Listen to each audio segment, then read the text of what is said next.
Everything is fine. Your life is stable, nothing is wrong. And yet your brain refuses to believe it. Right now, part of you is scanning for a threat that doesn't exist, waiting for the call that ruins everything, waiting for the moment the good thing disappears. And the terrifying part, that feeling has a name, and once you understand what's doing it to you, you'll never feel normal again. You've felt it before. Everything is quiet, nothing is broken, and suddenly your chest tightens. Your mind starts searching. Something is wrong, I just don't know what yet. That's not anxiety, that's not overthinking. That is your brain running a program so old, it predates language itself. Psychologists call it anticipatory dread. It's not about what's happening. It's about what your brain believes is about to happen. And here's the part that should bother you. It doesn't need a reason. It doesn't wait for evidence. It fires on its own in quiet moments, in safe moments, in the moments you should feel most at peace. This isn't a personal weakness. This is a system, and it's running inside you right now. In 60 seconds, you'll know exactly which part of your brain is responsible, and why, on its own, it will never stop.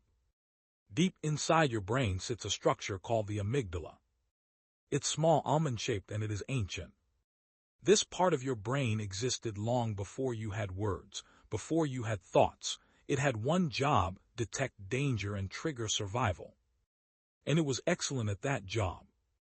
But here's the problem. The amygdala cannot tell the difference between a real threat and an imagined one. A lion chasing you, a thought about something going wrong. To the amygdala, they feel identical. Your brain also runs on something called negativity bias. It gives 5 times more processing power to potential threats than to safety. 5 times. Think about that. You could have a good day, a good week, a good year. One bad phone call, one piece of bad news, and that's the only thing you remember. Your brain isn't broken. It's doing exactly what it was designed to do. But it was designed for predators, for famine, for survival in the wild. Not for your life, not for your relationships, not for a Tuesday afternoon when nothing is actually wrong. And that mismatch, that's where the dread lives. But here's where it gets darker. When your amygdala fires, your body releases a hormone called cortisol. Cortisol is the dread chemical. It sharpens your focus. It tightens your muscles. It tells every cell in your body, stay alert, something is coming. Here's what no one tells you. Cortisol doesn't leave when the threat disappears. It stays in your bloodstream for hours, sometimes longer. So the trigger goes away, but the feeling doesn't. And while cortisol is still running through you, your brain starts scanning, looking for a reason to justify how you feel, and it finds one. It always finds one. That's the loop. Dread triggers cortisol. Cortisol makes you scan for threats. You find a false threat. More dread, more cortisol. You've been living in a body that's been in almost danger for years. And you adapted to it so completely, you forgot it wasn't normal. Now, before I tell you the real reason your brain refuses to feel safe, I need to warn you. What I'm about to say doesn't just explain the dread.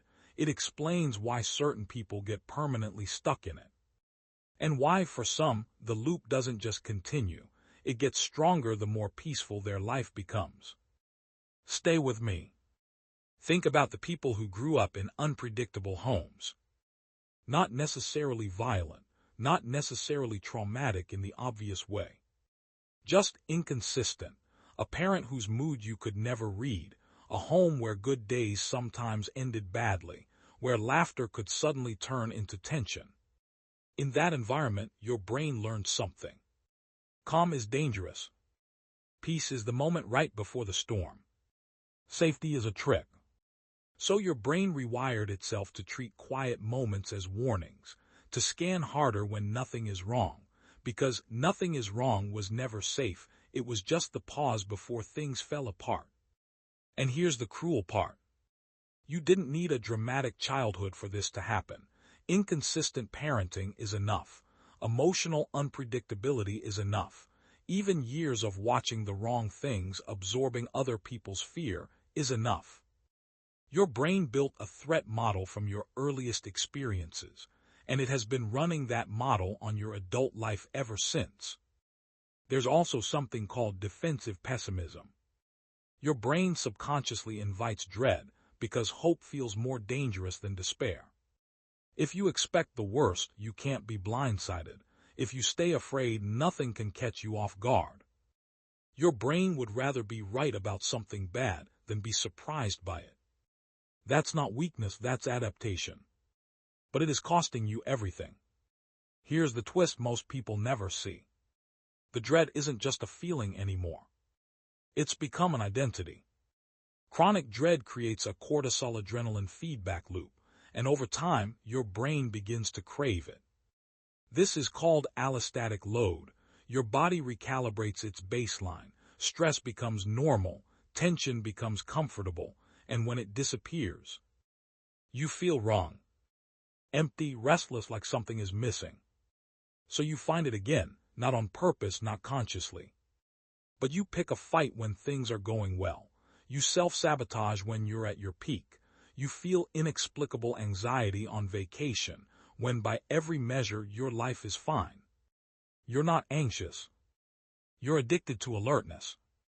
And your brain has learned to manufacture the feeling, even when there's nothing left to fear.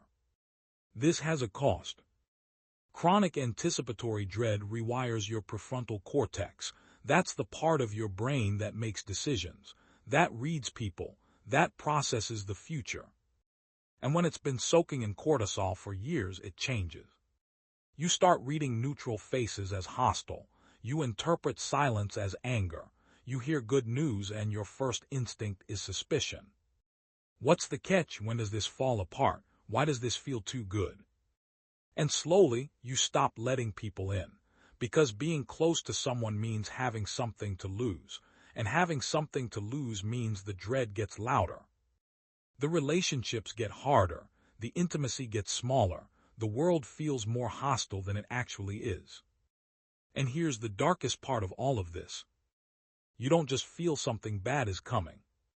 You start making it come. The dread distorts your decisions, poisons your relationships, pushes away the things that could have made you feel safe. And the loop tightens. The cruelest thing about this pattern isn't that it protects you from pain. It's that it makes sure you never fully experience anything else. So now you know. The dread isn't random, it isn't weakness, it isn't you. It's a system, ancient, chemical, and deeply conditioned into the way you experience everything. And the question isn't whether you can turn it off. The question is, what happens to the version of you that's never known anything else?